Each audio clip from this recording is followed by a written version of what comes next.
ಜನನಿ news ಚಾನೆಲ್ಗೆ like ಮಾಡಿ, subscribe ಮಾಡಿ, ಶೇರ್ ಮಾಡುವ ಮೂಲಕ ನಮ್ಮ ಚಾನೆಲ್ಗೆ ಸಹಕರಿಸಿ. ಹೆಚ್ಚಿನ ಮಾಹಿತಿಗಾಗಿ ಸಂಪರ್ಕಿಸಿ ಹರಿಚಿಹ್ನೆಗಳನ್ನು ಭಕ್ತಿಪೂರ್ವಕವಾಗಿ ಸ್ಮರಿಸಿಕೊಳ್ಳುತ್ತಾ ಶ್ರಾವಣ ಮಾಸದ 3ನೇ ಮಂಗಳವಾರದಲ್ಲಿ ನಾವು ವರಮಹಾಲಕ್ಷ್ಮಿ ಪೂಜೆ ಹಾಗೂ ನಮ್ಮ ಜ್ಞಾನ ವಿಕಾಸದ ವಾರ್ಷಿಕೋತ್ಸವ ಕಾರ್ಯಕ್ರಮವನ್ನು ಹಮ್ಮಿಕೊಂಡಿದ್ದೇವೆ. ಬಹಳಷ್ಟು ಖುಷಿ ಆಗ್ತದೆ ಇವತ್ತಿನ ಜ್ಞಾನ ವಿಕಾಸ ಕಾರ್ಯಕ್ರಮ ನೋಡ್ಲಿಕ್ಕೆ.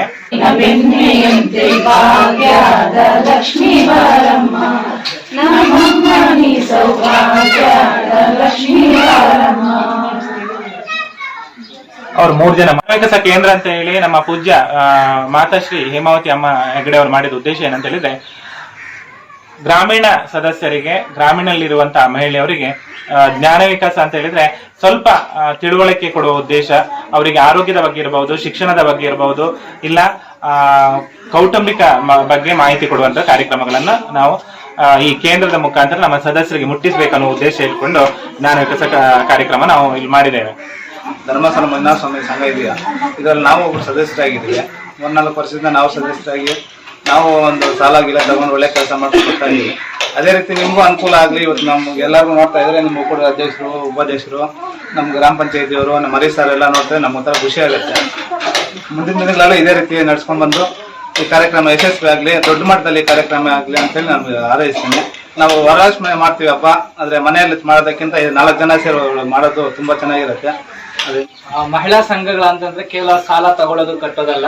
ಸೊ ಎಲ್ಲಾ ರೀತಿಯಲ್ಲೂ ಪಾಲ್ಗೊಂಡು, ಸಾಮೂಹಿಕವಾಗಿ ಪಾಲ್ಗೊಂಡು ವರಲಕ್ಷ್ಮಿ ಹಬ್ಬ ಆಚರಿಸೋದು, ಜ್ಞಾನ ವಿಕಾಸ ಕಾರ್ಯಕ್ರಮದಲ್ಲಿ ಪಾಲ್ಗೊಳ್ಳೋದು ಒಂದು ಖುಷಿ ತಂದಿದೆ.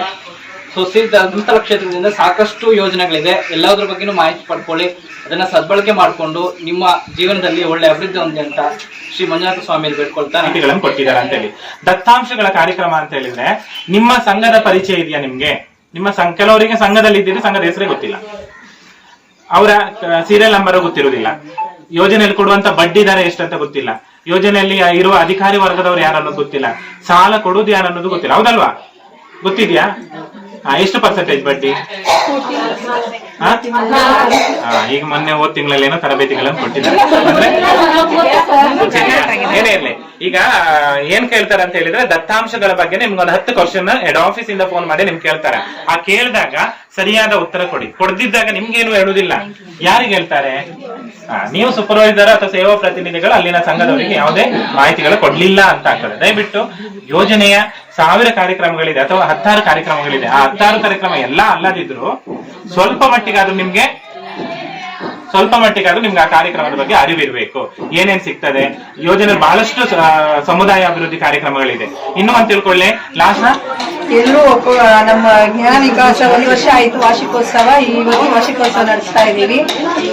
ಇನ್ ಮುಂದೇನು ಚೆನ್ನಾಗಿ ಎಲ್ಲ ತಿಂಗಳ ನಾವು ಎಲ್ಲ ಸಭೆಗೂ ಸೇರ್ಬಿಟ್ಟು ಎಲ್ಲರೂ ಅದನ್ನ ಚೆನ್ನಾಗಿ ನಡ್ಸ್ಕೊಂಡು ಹೋಗ್ಬೇಕಾಗಿ ಕೋರ್ತಾ ಇದ್ದೀನಿ. ಮತ್ತೆ ಇನ್ನ ನಮ್ಮ 5 ಸಂಘ ಬಿಟ್ಟು ಮಿಕ್ಕಿದ್ದ ಸಂಘಗಳನ್ನು ಜ್ಞಾನ ವಿಕಾಸ ಕೇಂದ್ರಕ್ಕೆ ಸೇರ್ಬೇಕು. ಎಲ್ಲರೂ ಕರೆಕ್ಟ್ ಟೈಮಿಗೆ ಬುಕ್ಸ್ ಕಟ್ಟಬೇಕು. ಮತ್ತೆ ಯಾವುದು ಡ್ಯೂ ಅಮೌಂಟ್ ಇರಬಾರ್ದು. ಯಾರು 5 ಸಂಘಗಳನ್ನು ಸೆಲೆಕ್ಟ್ ಮಾಡಿದ್ದಾರೆ. ಮತ್ತೆ ಇನ್ನೂ ಇರೋ ಸಂಘಗಳನ್ನು ಕೂಡ ಅದೇ ತರ ಮಾಡ್ಬೇಕಂತೇಳಿ ನೀವು ಅಕ್ಕಪಕ್ಕದಲ್ಲಿ ಇರೋರು ಸ್ವಲ್ಪ ಅವ್ರಿಗೆ ಭೂಮಿಗಳಾಗಿರ್ಬಹುದು. ಇದಕ್ಕೆ ಧರ್ಮಸ್ಥಳ ಯೋಜನೆಯಿಂದ ಏನು ಅನುದಾನಗಳನ್ನು ಕೊಡ್ತಾರೆ. ನಾವು ಇಲ್ಲೇ ಮೊನ್ನೆ ದೇವಗನಹಳ್ಳಿಯ ಸತ್ಯಮ್ಮ ದೇವಸ್ಥಾನಕ್ಕೆ 1.5 ಲಕ್ಷದವರೆಗೂ ಕೂಡ ಅನುದಾನ ಧರ್ಮಸ್ಥಳದಿಂದ ಬಂದಿದೆ. ಹಾಗೇನೆ ಶಾಲೆಗಳಿಗೆ ಶಿಕ್ಷಕರ ಕೊರತೆ ಇದ್ದಾಗ, ಮಕ್ಕಳ ಸಂಖ್ಯೆ ಜಾಸ್ತಿ ಇದ್ದು ಶಿಕ್ಷಕರ ಕೊರತೆ ಇದ್ರೆ, ಜ್ಞಾನದೀಪ ಶಿಕ್ಷಣದ ಅಡಿಯಲ್ಲಿ ಶಾಲೆಗಳಿಗೆ ಉಚಿತವಾಗಿ ನಾವು ಶಿಕ್ಷಕಿಯನ್ನು ಕೊಡುವಂತ ವ್ಯವಸ್ಥೆಗಳು ಕೂಡ ಇದೆ.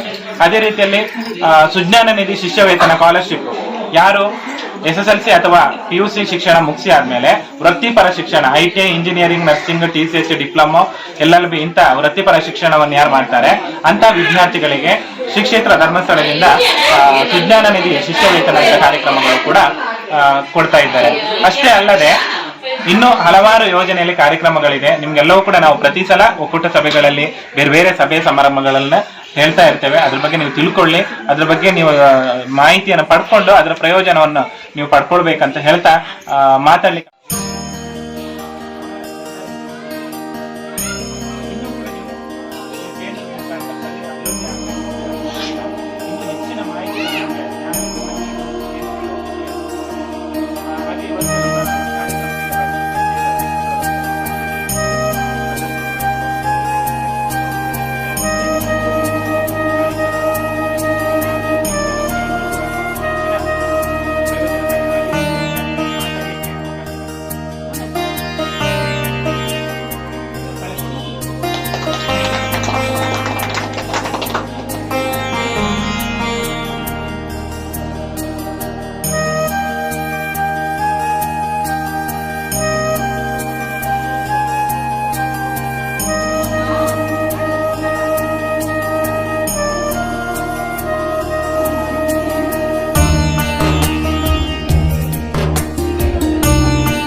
ಧನ್ಯವಾದಗಳನ್ನು ಭಕ್ತಿಪೂರ್ವಕವಾಗಿ ಸ್ಮರಿಸಿಕೊಳ್ಳುತ್ತಾ ಶ್ರಾವಣ ಮಾಸದ 3ನೇ ಮಂಗಳವಾರದಲ್ಲಿ ನಾವು ವರಮಹಾಲಕ್ಷ್ಮಿ ಪೂಜೆ ಹಾಗೂ ನಮ್ಮ ಜ್ಞಾನ ವಿಕಾಸದ ವಾರ್ಷಿಕೋತ್ಸವ ಕಾರ್ಯಕ್ರಮವನ್ನು ಹಮ್ಮಿಕೊಂಡಿದ್ದೇವೆ.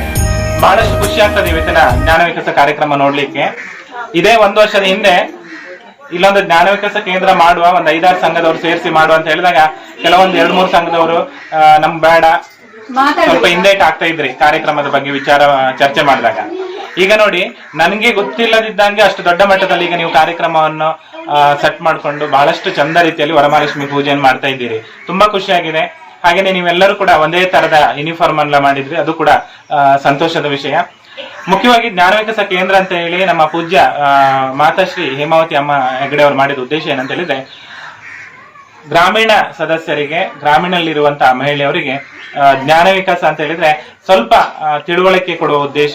ಅವರಿಗೆ ಆರೋಗ್ಯದ ಬಗ್ಗೆ ಇರಬಹುದು, ಶಿಕ್ಷಣದ ಬಗ್ಗೆ ಇರಬಹುದು, ಇಲ್ಲ ಕೌಟುಂಬಿಕ ಬಗ್ಗೆ ಮಾಹಿತಿ ಕೊಡುವಂತ ಕಾರ್ಯಕ್ರಮಗಳನ್ನ ನಾವು ಈ ಕೇಂದ್ರದ ಮುಖಾಂತರ ನಮ್ಮ ಸದಸ್ಯರಿಗೆ ಮುಟ್ಟಿಸಬೇಕನ್ನೋ ಉದ್ದೇಶ ಇಟ್ಕೊಂಡು ಜ್ಞಾನ ವಿಕಾಸ ಕಾರ್ಯಕ್ರಮ ನಾವು ಇಲ್ಲಿ ಮಾಡಿದ್ದೇವೆ.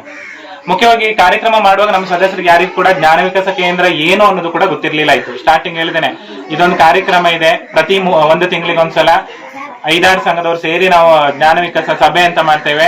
ಆ ಸಭೆ ಮಾಡೋದ್ರಿಂದ ಇವತ್ತಲ್ಲ ನಿಮ್ಗೆ 1 ವರ್ಷ ಆದ್ಮೇಲೆ ನಿಮ್ಗೆ ಅದರ ಅನುಭವ ಆಗ್ತದೆ. ಕೇಂದ್ರ ಬೇಕಾ ಬೇಡ ಅನ್ನೋದು ಮತ್ತೆ ಗೊತ್ತಾಗ್ತದೆ ಅಂತ ಹೇಳಿದೆ. ಹಾಗೇನೆ ಪ್ರತಿ ತಿಂಗಳನ್ನು ಕೂಡ ನೀವು ಜ್ಞಾನ ವಿಕಾಸ ಕೇಂದ್ರ ಮಾಡ್ತಾ ಇದ್ರಿ. 1 ತಿಂಗಳಲ್ಲಿ 1 ವಿಚಾರಗಳ ಬಗ್ಗೆ ನಿಮ್ಗೆ ಮಾಹಿತಿ ಕೊಡ್ತಾ ಇದ್ರು, ಹೌದಲ್ವಾ? ಏನೇನು ವಿಷಯ ಅಂತ ಹೇಳಿದ್ರೆ ಬಹಳಷ್ಟು ನಿಮ್ಗೆ ಕಾನೂನಿನ ಅರಿವು ಕೊಡೋದು 1 ತಿಂಗಳಲ್ಲಾದ್ರೆ, ಇನ್ನೊಂದು ತಿಂಗಳಲ್ಲಿ ಆರೋಗ್ಯದ ಬಗ್ಗೆ ಮಾಹಿತಿ ಕೊಡ್ತಾ ಇದ್ರು. ಬೇರೆ ಬೇರೆ ಏನು ಕುಶಲ ಕಾರ್ಯಕ್ರಮದ ಬಗ್ಗೆ, ಸಾಂಸ್ಕೃತಿಕ ಕಾರ್ಯಕ್ರಮದ ಬಗ್ಗೆ ನಿಮ್ಗೆ ತರಬೇತಿಗಳನ್ನು ಕೊಡ್ತಾ ಇದ್ರು. ಆ ತರಬೇತಿ ಕೊಡೋನು ಕೂಡ ನೋಡಿ, ಅದು ಪೂಜ್ಯ ವೀರೇಂದ್ರ ಹೆಗಡೆ ಅವರಿಗಾಗ್ಲಿ, ಮಾತಾಶ್ರೀ ಅಮ್ಮನವ್ರಿಗೆ ಏನಾದ್ರು ಲಾಭ ಇದೆಯಾ? ನಿಮ್ಗೆ ತರಬೇತಿ ಕೊಡೋದ್ರಿಂದ ಯಾರಿಗ್ ಲಾಭ? ನಿಮ್ಗೆ ಲಾಭ. ನಾವು ಅವರನ್ನ ದುಡ್ಡು ಕೊಟ್ಟು ಸಂಪನ್ಮೂಲ ವ್ಯಕ್ತಿಗಳನ್ನು ಕರೆಸಿ ನಿಮ್ಗೆ ತರಬೇತಿ ಕೊಡೋದ್ರಿಂದ ನಿಮ್ಗೆ ಏನಾಗ್ತದೆ ಅಂತ ಹೇಳಿದ್ರೆ ಅದರಿಂದ ತಿಳುವಳಿಕೆ ಬರ್ತದೆ, ಇಲ್ಲ ಅದರಿಂದ ಏನಾದ್ರೂ ಒಂದು ಪ್ರಯೋಜನ ನೀವು ಪಡ್ಕೊಳ್ಬಹುದಲ್ವಾ? ಹಾಗೇನೆ ನೀವು 1 ವರ್ಷದಿಂದ ಈಗ ಜ್ಞಾನ ವಿಕಾಸ ಕೇಂದ್ರ ಮಾಡ್ಕೊಂಡಿದ್ದೆ. ಇನ್ನೂ ಹೇಳ್ಬೇಕಂದ್ರೆ ನೀವು ಇದ್ರಲ್ಲಿ ಈಗ ತಿಳ್ಕೊಂಡದ್ದು ಖಾಲಿ ಬೆರಳೆಣಿಕೆದಷ್ಟೇ ಮಾತ್ರ. ಜ್ಞಾನ ವಿಕಾಸ ಕೇಂದ್ರದಲ್ಲಿ ನೀವು ತಿಳ್ಕೊಂಡದ್ದು ಖಾಲಿ ಈಗ ನೀವು 1 ವರ್ಷದಲ್ಲಿ 5-6 ಸಭೆಗಳನ್ನು ಮಾಡಿದಿರಿ, 6-7 ಸಭೆಗಳನ್ನು ಮಾಡಿರ್ಬೋದು ಅಷ್ಟೇ. ಇದ್ರಲ್ಲಿ ಇನ್ನೂ ಕೂಡ ನೀವು ಜ್ಞಾನ ವಿಕಾಸ ಕೇಂದ್ರದಲ್ಲಿ ಇನ್ನೂ ಕೂಡ ಇಳಿಲಿಲ್ಲ. ಇನ್ನೂ ಕೂಡ ಇಳಿದ್ರೆ ನಿಮ್ಗೆ ಅದರಲ್ಲಿ ಬೇಕಾದಷ್ಟು ಮಾಹಿತಿಗಳು ಸಿಗ್ತದೆ. ಉದಾಹರಣೆಗೆ ಒಂದು ಕೇಂದ್ರ ಅಂತ ಹೇಳಿದ್ರೆ ಆ ಕೇಂದ್ರದಲ್ಲಿ ಹೂಗುಚ್ಛಗಳನ್ನು ಮಾಡಿ ಕೊಡ್ತಾರೆ. ಈಗ ಒಂದು ಕಾರ್ಯಕ್ರಮ ಮಾಡೋ ಒಂದು ಹೂಗುಚ್ಛ ಮಾಡ್ತಾರಲ್ವಾ, ಅದೆಷ್ಟು ಚೆನ್ನಾಗಿ ಮಾಡ್ಬಹುದು ಅನ್ನೋದನ್ನ ನಿಮ್ಮನ್ನ ನೋಡಿ ಬೇರೆ ಸಂಘದವರು ಕಲಿಬೇಕು. ಒಂದು ಹೂಗುಚ್ಛದಿಂದ ಹಿಡಿದು, ಒಂದು ವಾರದ ಸಭೆ ಮಾಡೋದ್ರಿಂದ ಹಿಡಿದು, ಒಂದು ವಾರದಲ್ಲಿ ಪ್ರಾರ್ಥನೆ ಮಾಡುವುದರಿಂದ ಹಿಡಿದು, ನೀವು ಕಾರ್ಯಕ್ರಮಗಳನ್ನು ಹೇಗ್ ಮಾಡ್ಬೇಕು, ಯಾವ ರೀತಿ ಬೇರೆ ಸಂಘದವರು ಹೇಗ್ ಮಾಡ್ಬೇಕು ಅನ್ನೋದು ನಿಮ್ಮನ್ನ ನೋಡಿ ಕಲಿಬೇಕ. ಹಾಗಾದ್ರೆ ನೀವು ಅಷ್ಟು ಇನ್ನೂ ಕೂಡ ಏನಾಗ್ಬೇಕು